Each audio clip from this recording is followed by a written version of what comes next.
Bonjour tout le monde, je suis ravi de vous retrouver aujourd'hui pour une nouvelle recette.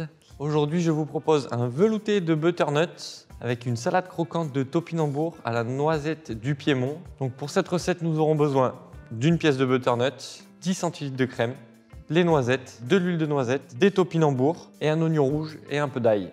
Donc dans un premier temps, on va préparer toutes nos découpes. Donc je vais émincer l'oignon rouge finement pour avoir une cuisson homogène et rapide. Donc voilà, je mets bien les doigts, on appelle ça la griffe. Comme ça, on ne se coupe pas. Donc pour la butternut, je vais faire des disques pas trop épais. Ça va me permettre pour le taillage de pouvoir émincer plus facilement. L'épluchage également. Voilà, je vais me faire 5 beaux disques. On y va, hein. Franco. Donc maintenant, je viens avec mes petits économes. Voilà, j'ai juste à faire le tour du butternut. Comme ça, éplucher, c'est facile. J'ai épluché les butternuts. Maintenant, même tarif que l'oignon rouge, on va les émincer finement pour avoir une cuisson rapide et bien homogène. Donc on va passer à la cuisson de notre velouté. Dans une casserole assez haute, on va mettre un fond d'huile d'olive et on va faire revenir les oignons, les butternuts, pratiquement jusqu'à ce que notre butternut soit cuit. Parce que le fait de la faire bien suer à l'huile d'olive dans une casserole bien chaude, ça va faire sortir le sucre du butternut et ce petit côté du goût de noisette du butternut. Et une fois que tout est bien revenu, l'oignon et le butternut, on va pouvoir mouiller avec un petit bouillon de légumes et à la fin de cuisson, on va rajouter de la crème liquide pour avoir un velouté bien lisse. Donc après avoir mixé notre velouté, on va pouvoir rectifier l'assaisonnement, le sel et le poivre et on va pouvoir ensuite passer à nos copeaux de topinambour à la noisette. Donc maintenant, je vais venir éplucher les topinambours. Donc il y a deux façons, soit on y va avec le couteau, soit on y va avec un petit économe.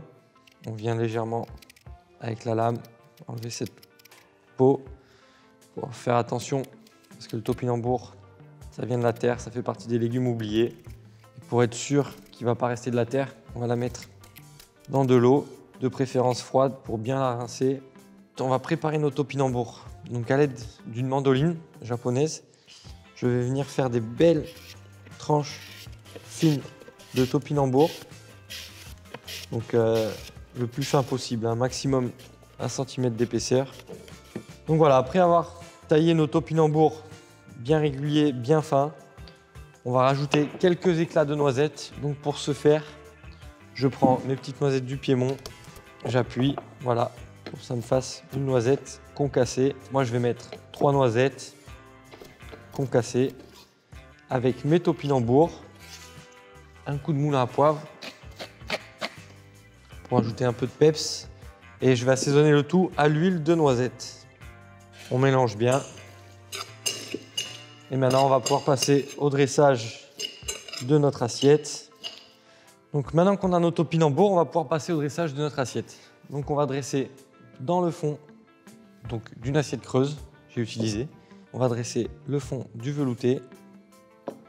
Et maintenant, je vais venir disposer dans le milieu mes copeaux de topinambour à la noisette.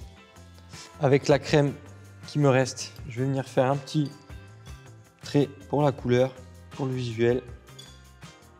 Un peu de fraîcheur. Ensuite, je vais prendre une noisette, la microplane. On va faire comme une petite poudre de noisettes. On va venir mettre sur les topinambours. On va mettre une petite cuillère d'huile de noisette également pour la gourmandise. Et j'ai également quelques micro-pousses de ciboulette pour ajouter un petit peu de peps à notre plat.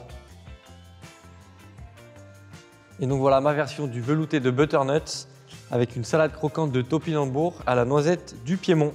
Merci beaucoup et bonne dégustation.